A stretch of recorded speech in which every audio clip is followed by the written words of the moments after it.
That's something. That's intriguing. Yeah, I guess. it's something. I guess that's not saying much. Fuck this fucking movie. I'm so burnt on these stupid goddamn like three. Here's the problem with the MCU. Like I don't want this whole thing to be like a shit on the MCU podcast. Yeah, but no, but we need to make a point here.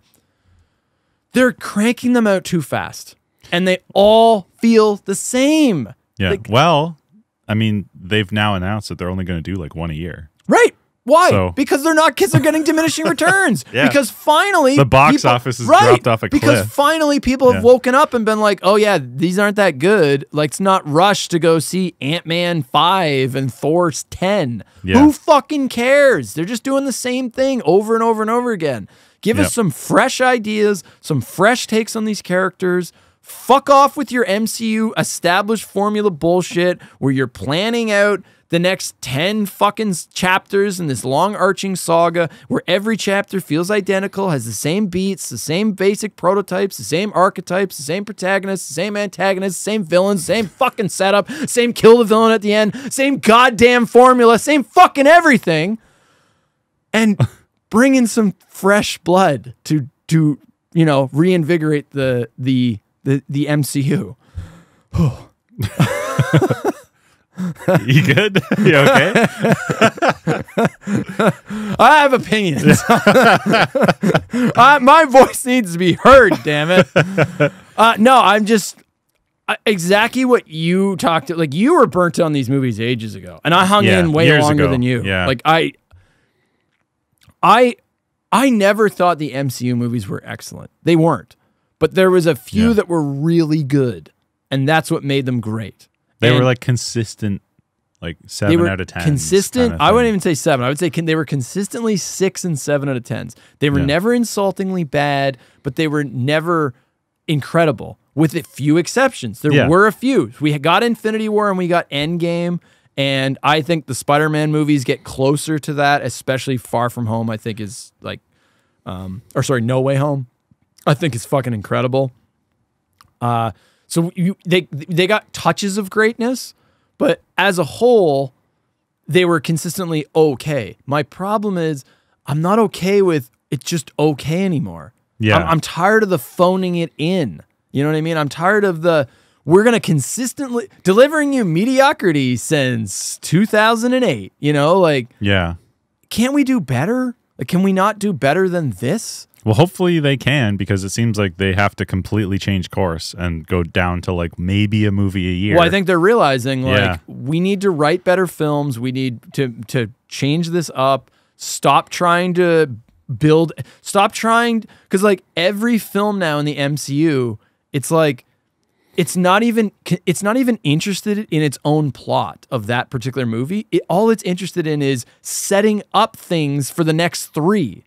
You know what I mean? I know what you mean. Like Love and Thunder is so its priority is get Thor out of the Guardians of the Galaxy and give him love, like give him that side character and set him up for the next 5 other movies that are going to tie into the other 5 movies. That's what I'm saying. Yeah. It's like, so they're not even interested in their own like plots. You know, that's why I really liked the Netflix Daredevil, or sorry, the Netflix Marvel shows. The thing I liked about them is they were so isolated from the MCU. They would drop little things that reminded you, oh, hey, it is part of that universe. But it did its own thing, and it wasn't concerned. Its primary objective was not to set up a thing that would later pay off in Thor 5 or Ant-Man 3. Like, it's allowed to exist on its own, and then it is part of a bigger picture, but ultimately you can just like watch that and be content, I guess. Yeah, that's why like some of the best shit that the Marvel has put out is those one-off like stories, like that Werewolf by Night. Did you ever watch that? I didn't watch that, but I heard it was good. It was very good. It's like black and white. Yeah, it was very good. It was a good like short. It was like a short film, and it was like a short one-off special. And it was like a horror thing. It was black and white. It was very well done. It's very like 1930s Universal Monster feel. And it's a one-off. And it's great. Because it doesn't, you know, like Nick Fury doesn't show up at the end. It's like, we need to talk about, you know, Ultron's been rebuilt or something. I would actually watch it if it's just like a short little like horror thing. Right. And it's like, if you can just appreciate that and I don't need to see 18 other movies. Yeah. I'd give it a shot. Like I'll tell you what film is not going to show up on this program, and that's The Marvels. I'm not going to see it because I already... That's the newest one. Yeah, the newest one. And I already read up on it, and it's like, it connects Kamala Khan from Miss Marvel, the TV show. I think it's Maria Rambeau from WandaVision, and Brie Larson's Captain Marvel, who's the lamest character in the entirety of the MCU, and I do not like Brie Larson as an actress. And it connects those three, and they go on some wacky adventure, and then the result of that is then it sets up both the X-Men. Yes, it sets up the X-Men.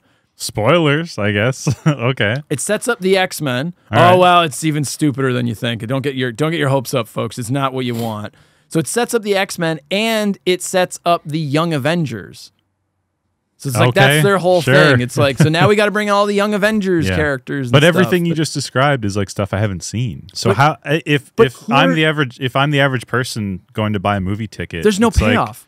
Like, I haven't seen like 3 or 4 of those. You didn't things, watch Miss Marvel. You didn't watch. Yeah, and that's not my fault. It's like if you're going to the movies for a night out. Like, so why the are you average family to be like, and why are you going to want to watch these characters? You don't even know who the fuck they are. If you haven't watched, if you don't have Disney, you're not subscribed to Disney Plus. You're not one of us. You don't have the brain fucking worm that we all have. It's becoming like insular, where it's like you have to have kept up with all this stuff. Yeah, right. You got to be part of the club, dude. Yeah. You want something to talk about at the water cooler tomorrow? No. Not if we're talking about this. Again, though, it's like, what is a better way? I know I'm ranting on this for a while, but this is something that I really want to talk about. What is a better way of doing this? You know what I mean? Like, one movie a year. That's it. Make an event. Cut it down. Make it an event. Cut it down. Cut it the fuck down. And cut your TV production down. Don't have a million shows that you have to watch to like know the backstory. Here's my thing.